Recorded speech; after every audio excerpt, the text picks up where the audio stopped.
Salut à tous et à tous, c'est Shikyo. On se retrouve sur une nouvelle vidéo pour parler de 3 webtoons où les personnages principaux sont faibles au début et deviennent des monstres de force à la suite et donc ultra puissants. Pour le premier webtoon, ça sera Solo Leveling. Lorsque d'étranges portails pour revenir synopsis sont apparus aux quatre coins du monde, l'humanité a dû trouver une parade pour ne pas finir massacrée entre les griffes des monstres qu'ils ont apportés avec eux. Dans le même temps, certaines personnes ont développé des capacités permettant de chasser. Les chasseurs, ces combattants intrépides, n'hésitent pas à foncer au cœur des donjons pour combattre les créatures qui les abritent.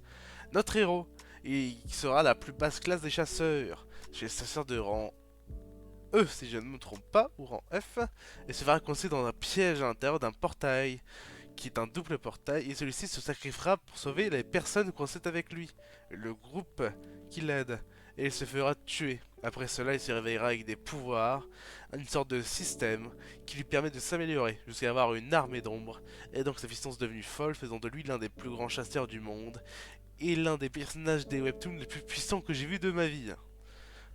Ensuite, pour notre deuxième webtoon, nous allons parler de Rise from the Rubble, où nous suivons les aventures de notre héros qui est au plus bas des soldats de Starfall, qui comme synopsis de l'histoire, il y a quelques années, les animaux ont muté, les plantes ont muté après une pluie de météorites, et sont parus chez les humains les soldats de Starfall pour combattre cela, et pour lutter contre cela et la survie des humains.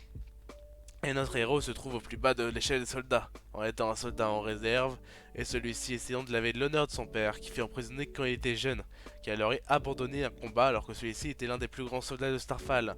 Notre héros, voulant se faire plus d'argent pour voir son père plus souvent en prison, les prix montant, vu la corruption de celle-ci, il dut accepter un contrat dangereux d'extermination des monstres, mais il se trouve mêlé à une trahison d'équipe à l'intérieur d'une famille Starfall, et cette mission lui conduisit à une mort certaine lorsque celui-ci évolua grâce à un système qui est apparu grâce à son collier.